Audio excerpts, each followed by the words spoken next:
Olá, começa agora mais um episódio do Macro Review, o podcast de economia do C6 Bank. Nosso tema de hoje é a relação entre os Estados Unidos e a Europa, que tem ficado mais frágil nos últimos tempos. Os dois lados são aliados históricos, com uma parceria que vem desde o fim da Segunda Guerra Mundial. Mas, recentemente, essa relação entrou em um momento de estranhamento. As duas potências globais entraram num embate diplomático depois que o governo americano externou o desejo de controlar a Groenlândia, uma ilha que é parte do território da Dinamarca há mais de 3 séculos. Embora a temperatura tenha diminuído nos últimos dias, com um possível acordo para resolver a questão, o clima de instabilidade e de desconfiança permanece. Afinal, o que significa uma relação mais frágil entre americanos e europeus? E como o mercado tem reagido a isso tudo? A gente vai explorar essas questões no episódio de hoje, inclusive com uma análise da Cláudia Rodrigues, responsável pela cobertura internacional na equipe de economia do C6 Bank. Na segunda parte do episódio, a gente fala sobre os novos dados de inflação nos Estados Unidos e como eles podem influenciar a decisão sobre os juros americanos nessa quarta-feira. Tem ainda análise sobre o Japão. A gente vai trazer a situação dos juros por lá, além de comentar sobre a inflação e o cenário político japonês. Para terminar, tem atualização importante sobre o acordo comercial entre a União Europeia e o Mercosul, o bloco do qual o Brasil faz parte. Então fica até o final para não perder nenhuma novidade. Eu sou a Júlia Nunes.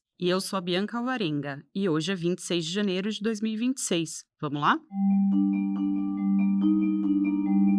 Quando a gente fala em Groenlândia, a primeira imagem que costuma vir à nossa cabeça é a de gelo. E de fato, a ilha é a maior do mundo, tem um território maior do que o do México, mas cerca de 80% da sua superfície fica coberta por gelo durante o ano todo. E foi justamente esse território que virou alvo de uma discussão que movimentou a diplomacia global nas últimas semanas. De um lado dessa disputa pela Groenlândia está a Casa Branca, que vê na ilha um território estratégico. A posição geográfica da Groenlândia, no meio do caminho entre a América do Norte e a Rússia, essa posição é ponto central no interesse militar dos Estados Unidos. Além disso, tem outros dois fatores. Primeiro que, debaixo de uma grossa camada de gelo, a Groenlândia abriga reservas de minerais raros. O outro ponto é que a ilha é vista como uma potencial rota importante de navegação. Ao longo do tempo, o degelo progressivo deve permitir que mais navios passem pela região do Ártico, e as novas rotas podem encurtar caminhos entre a Europa e a Ásia.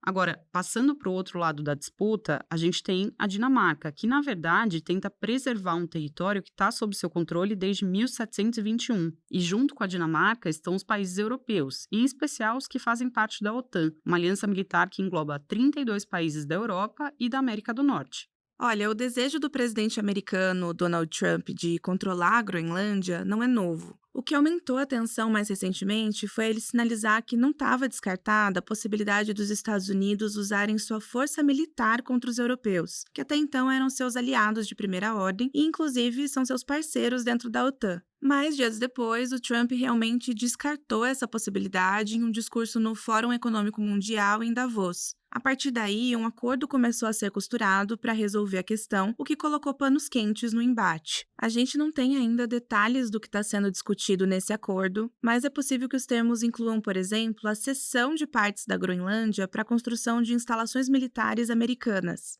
Então, o diagnóstico parece ser de que a tensão esfriou, mas não está pacificada. Embora a fragilidade não seja nova, a relação entre americanos e europeus com certeza sai dessa situação mais estremecida. E outro fator que contribui para a maior instabilidade nessa relação é o comércio. Desde o ano passado, os Estados Unidos têm enxergado as trocas com a Europa como desfavoráveis. E é fato que os europeus exportam mais para os Estados Unidos do que compram produtos de lá. O déficit na balança comercial foi uma das razões apontadas pelo governo americano para determinar tarifas de 30% para importações europeias, isso ainda no ano passado. A disputa foi parcialmente resolvida em agosto com um acordo que reduziu as tarifas para 15% para a maioria dos produtos. Em contrapartida, os europeus se comprometeram a comprar mais dos Estados Unidos e a fazer investimentos no país no longo prazo. Antes, a tarifa aplicada pelos americanos era praticamente zero, por isso a mudança de regras comerciais já teve efeitos sobre o volume de troca entre os países. O total das exportações da Europa para os Estados Unidos caiu 7,5% no terceiro trimestre de 2025, quando as tarifas maiores passaram a valer, isso em relação ao mesmo período de 2024. Alguns países do bloco, como Alemanha, Suécia e Noruega, tiveram queda de 2 dígitos na venda de produtos para os Estados Unidos nesse período. Para os europeus, esse é um mau sinal.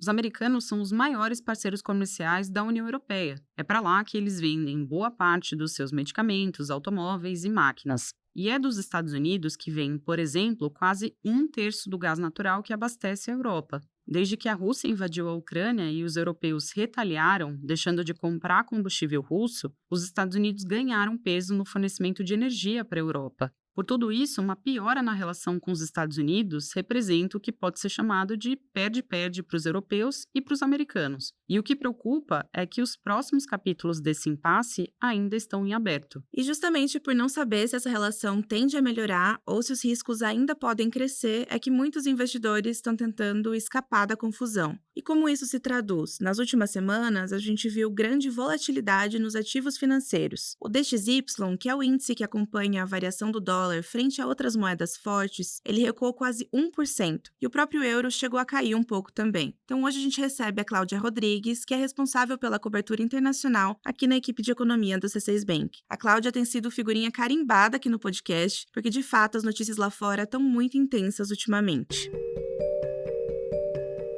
Cláudia, vamos fazer aqui um balanço de como os mercados reagiram a todas essas idas e vindas em relação à Groenlândia. O que aconteceu num primeiro momento, quando os Estados Unidos voltaram a ser mais incisivos nessa ideia de controlar a Groenlândia? Júlia, vale fazer uma retrospectiva aqui, porque a questão da Groenlândia começou a ser falada quando o assunto da vez ainda era a prisão do presidente venezuelano, o Nicolás Maduro. Ainda naquela semana, quando as autoridades americanas estavam mais dedicadas a falar de como ficariam as coisas na Venezuela e no mercado de petróleo, a Groenlândia começou a aparecer em algumas declarações. Mas, de fato, a coisa esquentou mesmo no começo da semana passada, quando os Estados Unidos disseram que tinham muito interesse na ilha e que não descartavam nenhuma possibilidade, inclusive o uso da força militar contra a Dinamarca para assumir a Groenlândia. Essas sinalizações embolaram a lógica diplomática que existia até então. Basta pensar que um conflito nesse sentido poderia representar o fim da OTAN, uma aliança militar que engloba 32 países da Europa e América do Norte. O clima de alerta ficou maior porque essa é uma situação inédita. Um conflito militar ou até mesmo retaliações, como as que os Estados Unidos cogitaram de aumentar ainda mais tarifas para os países europeus, tudo isso teria um custo para a economia global. Foi por isso que os investidores intensificaram o movimento de fuga de risco. Ativos considerados mais arriscados perderam valor e ativos considerados mais seguros nesse contexto ganharam valor. Na quarta-feira, o presidente Trump esfriou o discurso e descartou o uso da força militar na Groenlândia. Houve um certo alívio no mercado e alguns ativos mais arriscados recuperaram parte do prejuízo. A bolsa americana, por exemplo, voltou a subir. Mas, de maneira geral, o clima de incerteza permanece. Prova disso é o próprio comportamento do dólar, que continuou em queda, mesmo depois das declarações de Trump. Mas, Cláudia, dado que agora a Europa também está no meio dessa turbulência política, o que pode acontecer com o euro? O euro também foi penalizado e chegou a cair um pouco no começo da semana passada, no pior momento da crise. Mas depois do discurso do Trump, descartando o uso de força militar, o euro já retomou a tendência de fortalecimento contra o dólar. O mesmo aconteceu com o real aqui no Brasil, por exemplo. Parte dos investidores que desembarcou do dólar acabou escolhendo ativos brasileiros, o que fortaleceu nossa moeda. O real começou o ano acima de R$ 5,40 e fechou a semana passada abaixo dos R$ 5,30. Agora, saindo da análise de moedas, o ativo que certamente está ganhando nesse momento de maior volatilidade é o ouro. Nos últimos dias, o ouro bateu um novo recorde de cotação. O principal motivo para a escolha do ouro é a sua capacidade de ser uma reserva de valor, sem influência direta de governos ou instituições. Por exemplo, o governo dos Estados Unidos é capaz de emitir dólares, e uma expansão monetária poderia causar uma desvalorização da moeda americana. Mas ninguém é capaz de emitir ouro, digamos assim. Por isso, em momentos de maior incerteza global, os investidores tendem a buscar ativos reais que reduzam o risco de exposição a determinados países. Essa tendência é reforçada pela situação de maior endividamento de vários países, inclusive os Estados Unidos. É difícil saber se esse movimento vai durar, mas aqui vale lembrar que a valorização do ouro já dura bastante tempo. Só no ano passado, o ouro subiu mais de 60%. Os próximos acontecimentos políticos vão ter bastante peso nesse cenário, e a relação entre os Estados Unidos e a Europa é um fator decisivo para entender para onde os ativos podem ir no futuro. Bom, o assunto agora é a inflação dos Estados Unidos. Os dados divulgados na semana passada reforçam que os americanos continuam convivendo com uma inflação elevada. O índice de preços de gastos com o consumo, o PCE, ele subiu 0,2% em novembro e acumulou alta de 2,8% em 12 meses, o que é acima da meta de inflação do país, que é de 2%.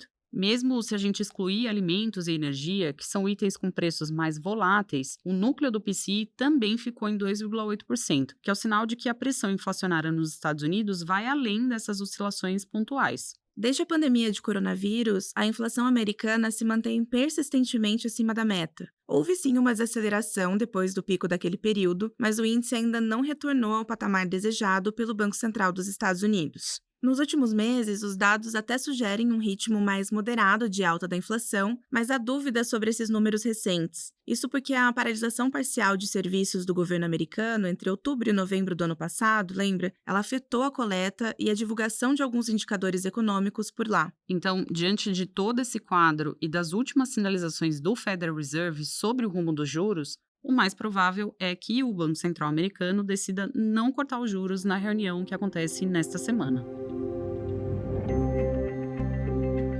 A gente deixa os Estados Unidos agora para falar do Japão. Por lá, o Banco Central japonês, o Banco do Japão, ele manteve os juros em pausa na sua última reunião na semana passada. Desde dezembro, a taxa japonesa está em 0,75% ao ano. Parece pouco, né? Mas esse é o nível mais alto de juros em pelo menos 3 décadas por lá. A autoridade monetária do Japão vem subindo os juros muito lentamente no país em resposta à alta da inflação. E a alta dos preços é um desafio novo para os japoneses, já que eles passaram décadas lidando, na verdade, com a deflação. O cenário político também é um ponto de atenção no Japão. A recém-eleita primeira-ministra, a Sanae Takaichi, ela decidiu dissolver a Câmara Baixa do parlamento em uma tentativa de eleger aliados e aumentar o apoio ao seu governo. As novas eleições devem acontecer agora, dia 8 de fevereiro. A primeira-ministra planeja cortar impostos sobre alimentos para diminuir o custo de vida e também promover investimentos do governo em infraestrutura. A questão é que esse plano fiscal expansionista esbarra no alto endividamento público do Japão. Outro fator de risco para a inflação japonesa é a desvalorização do iene frente ao dólar. Essa desvalorização da moeda japonesa está relacionada às preocupações dos investidores com o quadro fiscal no país. E apesar do ambiente mais inflacionário, o presidente do Banco do Japão sinalizou não ter pressa para novas altas de juros, reiterando que as decisões seguem aí dependentes dos dados. Ainda assim, a gente acredita que o bom desempenho da atividade econômica no Japão e a inflação elevada devem levar a autoridade monetária a subir os juros nos próximos meses. Bom, e o nosso último assunto é, na verdade, uma atualização sobre como anda o acordo entre a União Europeia e o Mercosul. E eu já adianto aqui que surgiu um obstáculo importante. Na semana passada, o Parlamento Europeu decidiu que o acordo de livre comércio entre os europeus e o Mercosul, o bloco do qual o Brasil faz parte, esse acordo vai precisar ser analisado pelo Tribunal de Justiça da União Europeia. E o que isso significa? Em tese, essa medida impede a entrada em vigor do acordo até que esse tribunal avalie se o texto está de acordo com as normas jurídicas do bloco europeu, o que pode levar aí uns bons meses. Como eu falei, surgiu aí um obstáculo relevante. Esse acordo foi negociado por mais de 2 décadas. Ele busca facilitar o comércio entre os 27 países da União Europeia e os 4 países do Mercosul, por meio da redução da maior parte das tarifas de importação. Agora, se o Tribunal Europeu apontar problemas jurídicos, o texto assinado no último dia 17 vai ter que ser revisado. Mas se nenhum problema for apontado, o acordo volta para o caminho normal de aprovação e segue então para a votação no Parlamento Europeu.